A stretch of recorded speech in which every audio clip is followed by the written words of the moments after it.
मैं स्वयं कल मेरे मुंह से निकला कि ऐसी कथा मैंने ऐसे कभी नहीं किया, तखत पर बैठकर मुझे करोड़ों कोई दे तो मैं ना करूं। परमात्मा ने कहा कराऊंगा तो तुमसे ऐसे ही, परेशान मत हो, कल भी तुम्हें ऐसे ही करना पड़ेगा। ईश्वर की रिसर्च है, उसकी ये व्यवस्था है, आपको करना तो वही पड़ेगा जो परमात्मा चाहता है, क्योंकि हुई है ये वह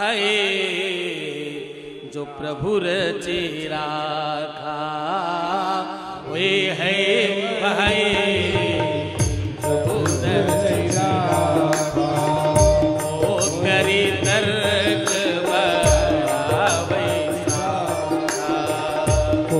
करी तर्क बढ़ावे साखा, ओ करी तर्क बढ़ावे साखा, ओ करी तर्क बढ़ावे साखा, ओ करी तर्क बढ़ावे साखा, ओ करी तर्क बढ़ावे साखा। कौन उसमें अपनी मति लगा सकता है, कौन अपनी बुद्धि लगा सकता है? जब परमात्मा ने सुमति बना दी है, जब परमात्मा ने मति में सुमति बनाकर भेजा, तो अपनी मति कौन लगाए, अपना विवेक कौन चलाए? वही होगा जो परमात्मा कराना चाहता है। सब ईश्वर की अपनी मर्जी है, ईश्वर के बगैर पत्ता नहीं हिलता। तो जरा सोच कर देखो, तुम्हारा हमारा मिलन क्यों हुआ? हाँ, जरा विचार करके देखो, हमारा तुम्हारा संयोजन हुआ क्यों? परमात्मा के बगैर अगर कुछ भी होता नहीं है तो इसके पीछे कोई नया रिसर्च है अथवा नहीं? जरा सोच कर देखो, क्या तुम्हारे जीवन में अभी तक कोई और मिला नहीं होगा? सोच कर देखो, तुम्हें कितने सारे लोग मिले होंगे, तुम्हारे साथ क्या क्या किया होगा, तुम्हारे साथ क्या क्या हुआ होगा, और जाने कितनी सारी चीजें हो गई होंगी अब तक। लेकिन क्या कभी भी तुमने इस बात पर विचार किया कि तुम्हें कोई श्रेष्ठ तत्व आज मिल रहा है? क्या तुमने इस बात पर विचार किया कि तुम्हें कोई स्पेशल, कोई खास चीज प्राप्त हो रही है? इस अमृत को अपने अंतःकरण में स्थापित कर लूं।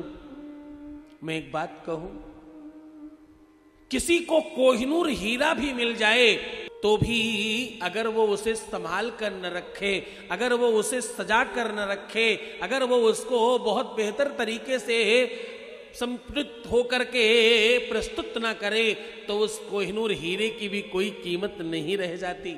हाँ, जो वस्तु तुम्हारे पास है, जो तुम्हें मिला है, जो तुम्हें प्राप्त हो रहा है, उसको ग्रहण करो, ये अच्छा है, पर ग्रहण करके उसको सजा कर रखो, उसको अपने जीवन में सर्वश्रेष्ठ मानो, अपने हृदय में उस एहसास को, उस स्पर्श को, उस भाव को, उस मानसिकता को, उस सुगंधी को और उस बातचीत को, उस मानस को अपने अंदर स्थापित करो।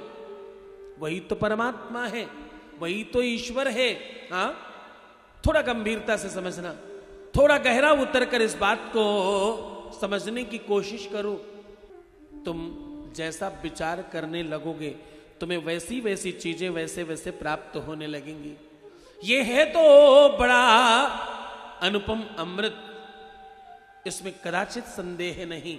तुम यहां आए परमात्मा की कृपा, तुम्हें ये कथा मिली परमात्मा की कृपा, तुम्हें ये अवसर मिला परमात्मा की कृपा, तुम्हें ये सब चीजें सुनने को मिल रही हैं, महादेव की बड़ी अनुपम कृपा। अब जितनी भी देर तुम शिव महापुराण में होते हो, मैंने बहुत बार कहा, आज फिर कह रहा हूं, जितनी देर तुम शिव महापुराण में होते हो उतनी देर ये मत समझना तुम कोई कथा कहानी केवल सुन रहे हो।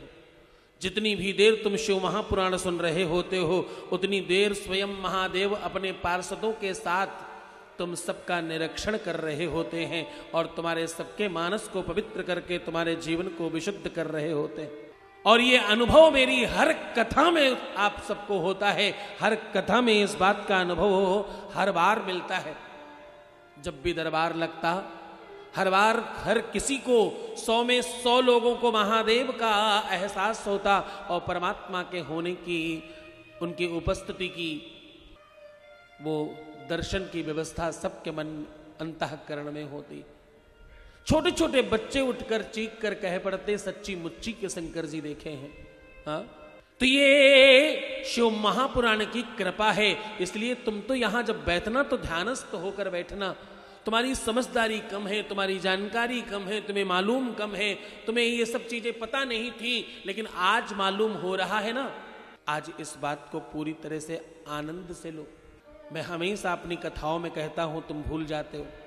जब शिव महापुराण सुनने बैठो तो पूरा माथा तुम्हारा रंगा होना चाहिए, तुम्हारे मस्तकों पे चंदन लगा होना चाहिए। हाँ, माथे पर चंदन लगा हो, कंठ में रुद्राक्ष हो और हृदय में शिव जी का नाम हो, ओम नमः शिवाय चल रहा हो। फिर देखो सामने तुम्हारे शिव महापुराण रखी हो, शिव महापुराण कर्ण द्वार से सुनाई पड़ रही हो। परमात्मा शिव की कृपा तत्क्षण होती है, उसमें कदाचित संदेह नहीं किया जा सकता। हाँ, अब एक बात और बताऊं, तुम यहां पहुंच गए, परमात्मा की कृपा भी तुम पर हो गई और उनके पार्षदों ने तुम पर घेरा बनाना शुरू कर दिया। उन्होंने तुम्हारा आंकलन करना और तुम्हारा निरीक्षण करना शुरू कर दिया।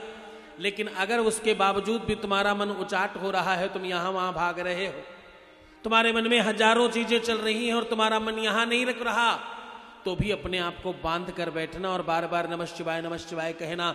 जितना मन उचाट हो उतना ज्यादा नमः शिवाय कहना, जितना मन में बुरी चीजें आए उतना ज्यादा नमः शिवाय कहना, ताकि पार्षद तुम्हारे पास जल्दी आए और तुम्हारे जीवन को जल्दी से व्यवस्थित करें। हाँ, और ये सब कैसे होगा? ये सब कुछ होगा तुम्हारे जीवन में गुरु के प्रवेश करने से। जिस प्रकार से जन्माक्षर में, कुंडली में, तुम्हारे भाग्य में, 9 ग्रहों में एक ग्रह है जिसका नाम बृहस्पति गुरुदेव है। हाँ, 9 ग्रहों में एक ग्रह है जिसका नाम गुरु है, उसका नाम बृहस्पति है। अंग्रेजी में उसे जुपिटर कहते हैं। हाँ, वो जिसका अच्छा हो, उच्च का हो, बलवान हो, उसे 9 ग्रह भी कभी परेशान नहीं कर पाते। ये ज्योतिष का सूत्र बता रहा हूं आपको। शिव महापुराण कहती है, जिसके भी जीवन में गुरु उच्च का हो, जिसके भी जीवन में गुरु सबल और बलवान हो, जिसके भी जीवन में गुरु तपस्वी और साधक हो, साधना संपन्न हो, शक्तियों से ओतप्रोत हो, उस व्यक्ति के जीवन में किसी भी प्रकार का कोई संकट रह सकता नहीं, उसके जीवन में किसी भी प्रकार का कोई झंझावात रुक सकता नहीं। उसके जीवन में केवल और केवल सुख आएगा, उसके जीवन में केवल और केवल आनंद आएगा, इसके अलावा और कुछ नहीं आ सकता। क्या? सिर्फ आनंद आएगा। आनंद स्वयं परमात्मा है। दुनियादारी में कभी भी तुम उठाकर देखो, कोई अमीर आदमी से पूछो तुम कितने सुखी हो, वो कहेगा नहीं, मुझे तो होली दीपावली में भी फुर्सत नहीं है।